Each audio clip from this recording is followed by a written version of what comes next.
Chicago, nothing will ever be the same for the Nashville Predators.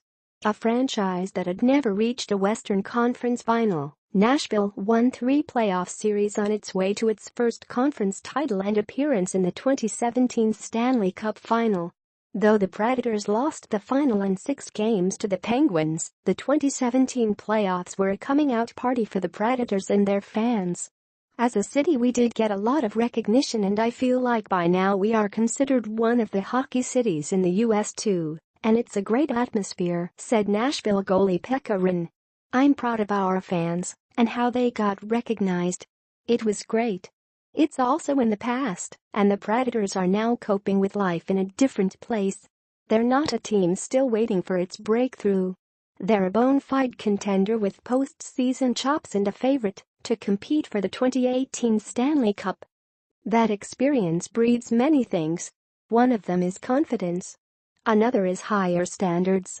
As a team, you've got to feel confident coming in this season after last year," Rinne said. "But also expectations from the organization and also within the team, and that's a great feeling too.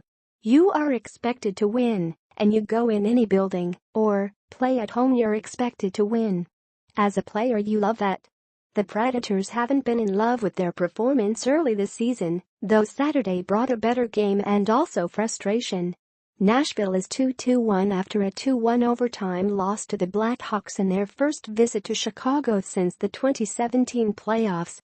Nashville led 1-0 after a second-period Philip Forsberg goal, but Patrick Sharp tied the game with 5:36 remaining in regulation, and Brandon Saad won it for Chicago when he scored at the 3:05 mark in overtime.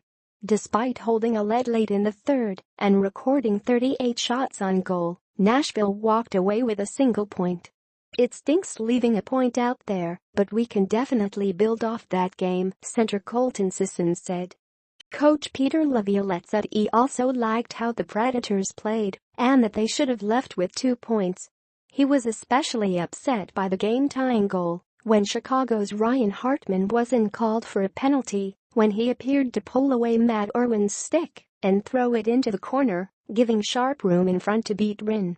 "Playing an unbelievable game to that point and, to have it taken away from us like that is ridiculous," Laviolette said. The Predators lost their first 2 games and were close to going 0-3 when they fell behind against Philadelphia before rallying for a 6-5 victory. And if there was a different attitude around the team after what happened in April, May, and June, the relatively slow start has snapped the Predators back to reality. "You start 0-2, I think we're past all that. We're sitting there at 1 point down in that third game. We fought back to win, but we're beyond that," Laviolette said. "We're focused now on winning hockey games and trying to do well in our division and doing our best to make it back to the playoffs like 30 other teams." The Predators, like most of the NHL, spent much of the past decade trying to find a way past Chicago. They dropped first-round series to the Blackhawks in 2010 and 2015, and this April wasn't supposed to be different.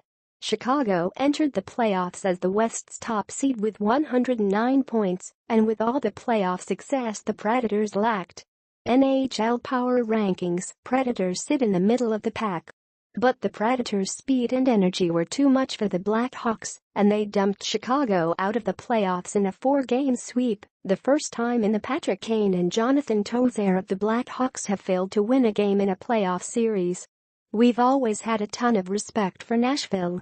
We've always had hard games against them," Blackhawks coach Joel Quenneville said. "Tight games, close games, fun games to be involved with. Obviously our playoff series wasn't fun at all, but we feel that we know how good they can be and how good they are." While the Blackhawks responded to the sweep by reshaping their roster, there was still a long playoff road to travel for Nashville.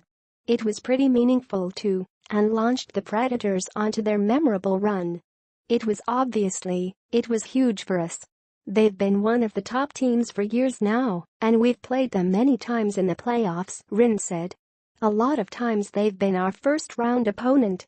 I think it's always been first round, and we've been out. It's a terrible feeling.